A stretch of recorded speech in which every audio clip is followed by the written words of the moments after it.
Tara at samahan nyo ako ano ba ang naging ganap nung nakaraang birthday ni DJ Dre. Let's go! Maaga pa nga lang tinawag na ako ng si Sara nyo para simulan na yung mumunting celebration ng birthday ko mga Dre. Inip na raw kasi yung pamangking ko. Napakatagal naman daw simulan ng birthday celebration. Aba pamangkin, hindi halatang pinaghandaan na naka-OOTD ka pa at guess what? Naka-lipstick pa yan mga Dre. Simulan natin sa napakasimpleng handa ni DJ Dre. Siyempre, una sa listahan natin yung specialty ng luto ng nanay ko. Yan ang kalderetang bibe. At siyempre, kudos din sa tatay ko mga Dre. Lagi kasi nag-i-sponsor ng bibe yan kada may okasyon sa amin mga Dre. Aba, papahuli ba naman yung luto ng DJ ko na sinigang na baboy sa sampalok? At ang all-time favorite ni DJ Dre, litsyong ulo. Marahil nagtataka kayo kung bakit litsyong ulo lang mga Dre. Wala nang budget sa buong litsyon mga Dre. Okay na yan.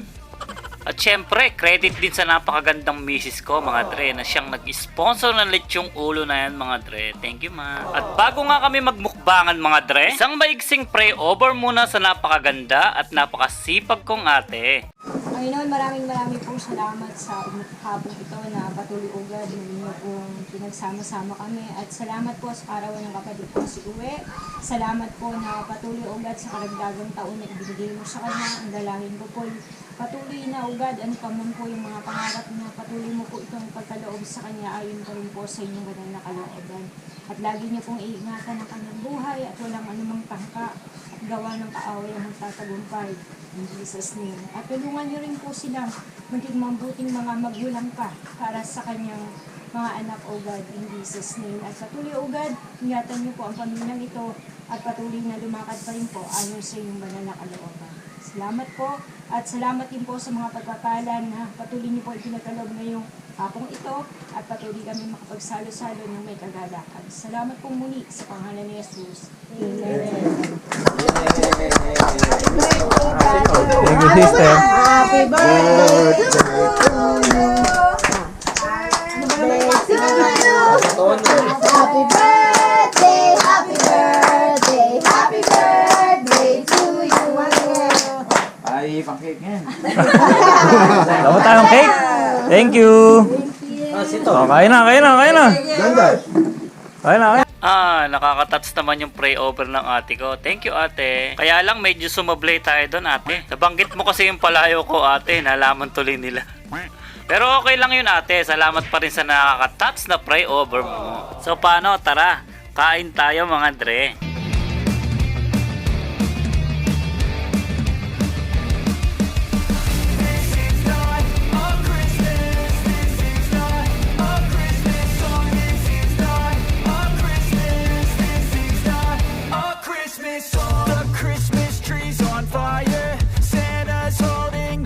Dito nga sa part na to is ako na yung nag-volunteer para mag-chop ng ulo. Munting na nga lang pala yung ginamit ko para iwas palo kay Lolo Whitey mga Dre. At dito rin sa part na to mga Dre, muntik na ako mapagalitan ng tatay ko mga Dre. Sobrang bagal ko raw mag-slice ng litsyong ulo mga Dre. Gutom na siguro yung tatay ko kaya madali na. Tay, kalma lang, aabutan tayo lahat.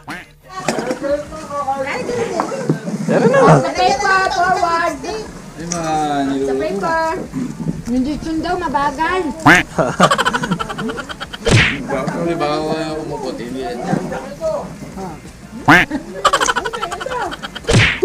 Ere na. Oh. Nagalit na.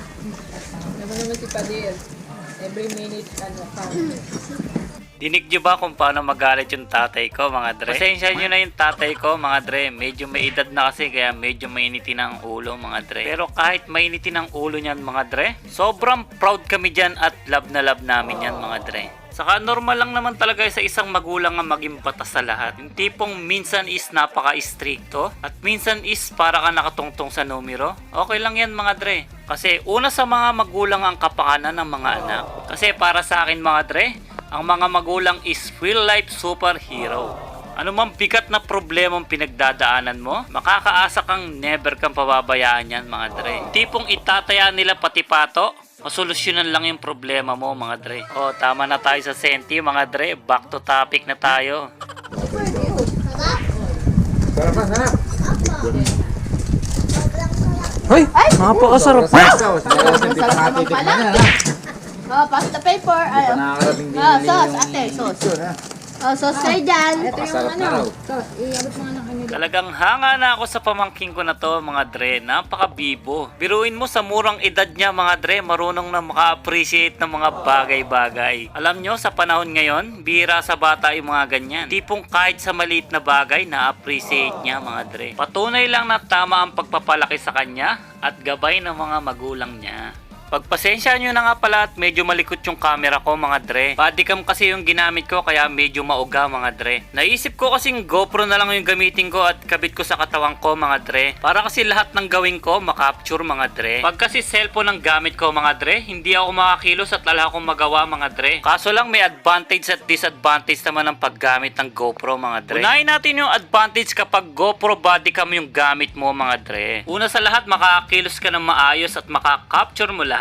Tulad yan mga dre, habang nagtitipak ako ng litsyong ulo mga dre, kampante ako na ikikilos ko yung dalawang kamay ko mga dre. Kung cellphone yung gamit ko dyan mga dre, I'm sure mahihirapan ako dyan mga dre. Isipin mo, hawak mo yung cellphone mo sa kaliwang kamay at hawak mo naman yung gunting sa kanang kamay mo. Ay, sobrang hirap nun mga dre. Doon naman tayo sa disadvantage kapag GoPro bodycam yung gamit mo mga dre. Una sa listahan natin yung mga scene na medyo malalabo mga dre. Isama mo na yung medyo maalog kasi nga sa katawan mo nakalagay mga dre. At ang capture voice niya na medyo soundproof ang datingan mga dre. Lalo na pagka na against the light ka sa GoPro. Sa sobrang labo is kala mo kukuhanin ka na ng kadiliman mga dre. Dito naman sa part na to is napagdesisyonan ko ng maupo na lang mga dre. Sobrang nangawit na ako doon at syempre gutom na ako mga dre. Halos patapos na rin kasi ako sa pagtitipak ng litsyong ulo mga dre. Binigay ko na rin pala kay tata yung mga buto-buto kasi lilit yung paksiw niya daw mga dre. Dito nga sa part na to is kinuha ko na yung sauce at nag-ready na ako para kumain mga dre. Sa wakas makakain na tayo mga dre. Sa unang try na subo ko nga is balat agad yung tinira natin mga dre.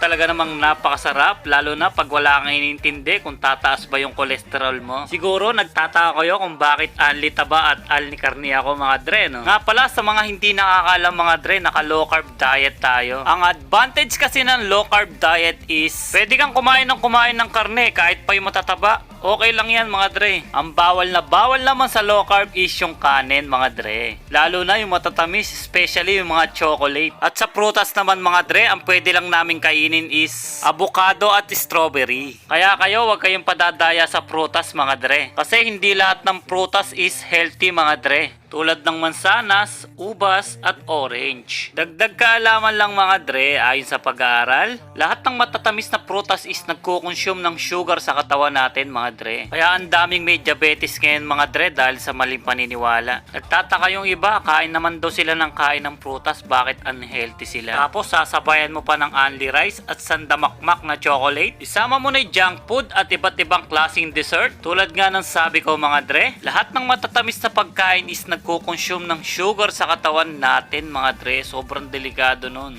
Kaya kayo kung hindi nyo kayang mag low carb mga dre, ingat na lang kayo at hinay-hina lang sa pagkain mga dre. Alam nyo naman ang mahal ma-ospital ngayon mga dre. After nga namin kumain is halos busy na lahat sa kaliligpit ng pinagkainan namin mga dre. Aba, busy-busyhan din yung tatay ko mga dre, hindi na mainit ang ulo. Ayan, kinukolekta niya ng mga buto-buto para ilit yung paksiw mga dre. Mawawala ba naman ang dessert sa isang kainang masarap? Siyempre, on the go na naman ang sisisaran nyo mga dre. Meron pala siyang biniling ice cream para maging dessert natin mga dre. Dahil birthday ko naman ngayon mga dre, cheat day muna tayo at titikim tayo ng konti mga dre. Unbox mo na yan ma, excited na si Yan. The Christmas tree's on fire. Santa's holding the lighter. My parents are both liars. I got gifts but one subscribers. Thanks for the candy basket. Oh, got another jacket. My stocking's filled with. Doon kumain ka lang mami mo! So yummy daw. Bago pa lang. Approve. Bago pa lang. Ay, thank you! Salamat! Ano mo ano binigay? Perayan mo. Ano pa, bili ng perero? Oo, ako nga. Kung di ako nagpabili, ako bumili nun. Ayaw, kahit daw chocolate, hindi mo pa nabibigyan. Pero naman yung lamukot. Meron daw pala yung bukot. Valentine's din eh. Ako, ito na lang ako magbili kahit sa bukot. Bumili ka ako. Ayan, ayun na yung gusto mo. Di ba, yun ang uso dati na yung bukot na gano'n. Chocolate pa rin. Dalawang pack pa. Tangin eh, isa lang yung gusto niya eh, dalawa pa. Lahat pala sinabi ko, Pere. 2 hours later. But wait, there's more mga dre. After 2 hours nga is nagmerienda naman kami mga dre. Umorder nga pala ulit yung si Sarah ni Shanghai, kakanin, at special pansit na galing pa sa Gloria Romero. Alam nyo bang may story pansit na yan? Kaya yan yung inorder namin mga dre. Kinuha kasi kaming ninong at ninang nilang Maring Army at Paring Butchok. Sa kanila namin natikman yung pansit na yan sa catering nila. Alam nyo ba, sobrang nagustuhan ko mga dre kasi kakaiba yung lasa niya. Kaya ang sabi ko sa si Sarah nyo mga dre, next na okasyon natin is umorder tayo ng masarap na pansit na yan. Kaya credit sa Gloria Romero Catering Service. Job well done. At syempre, credit din sa Ninang Maricel ko mga dre. Salamat nga pala sa napakagandang sombrero na regalo mo Ninang. Thank you Ninang. At syempre, big credit din sa napakaganda kong misis mga dre. Na kahit simpleng celebration lang is napasaya mo ko. Thank you ma. Napakasimple lang ng buhay natin mga dre. Hindi naman paramihan ng handayan o magarbong gayak. Ang mahalaga lang is buo yung pamilya mo at nagbabanding kayo ng masaya. At syempre, shoutout din sa nanay at tatay, mga kapatid at hipag ko mga dre, na nag-effort din sila para mapasaya yung birthday ko. Thank you sa inyong lahat ha. At shoutout nga rin pala sa mga nagtatampo kasi daw hindi ko man lang daw sila inimbita mga dre. Especially yung team DJ Dre. Pasensya na kayo ha, hindi kasi ako mahilig sa mga magarbong handaan eh. Siguro sa darating na swimming na lang tayo magbanding-banding mga dre. Pasensya na kayo mga dre ha, family first muna tayo ngayon. Napakababaw lang ng kaligayahan ko mga dre.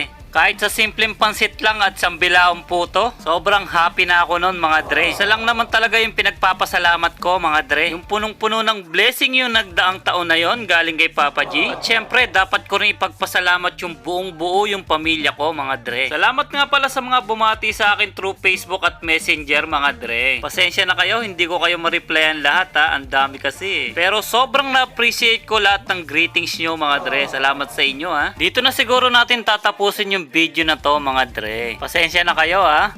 Alam nyo naman kung gaano kahirap mag voice over mga dre. Salamat nga pala sa patuloy pa rin na sumusuporta sa atin mga dre, mapa Facebook at YouTube. Thank you so much sa inyo mga dre. At syempre sa mga liker at commentor natin dyan mga dre, salamat sa solid na support nyo ha. At sa mga silent viewers natin dyan na solid din sumuport, thank you so much mga dre. At shoutout din sa master ko mga dre, Master Discartimits Vlog. Master, I miss you master. At kung bago ka pa lang sa channel ko dre, subscribe ka na and hit the bell button para lagi kang updated sa mga bagong video natin.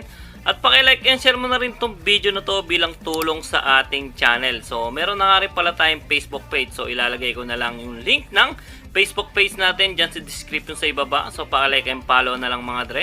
Salamat in advance. So hanggang dito na lang tayo mga dre. Salamat sa panonood nyo. Salamat sa solid na suporta nyo palagi mga dre. God bless. Stay safe and goodbye. Hello guys! Welcome to my Tito's channel. If you are new here, smash the like button and subscribe. Make sure to hit the notification bell so you'll never miss a video from my Tito. We also have a Facebook page named Dre TV. The link is Dre TV X Looney Ron. That's all for today's video. Stay safe everyone. Bye!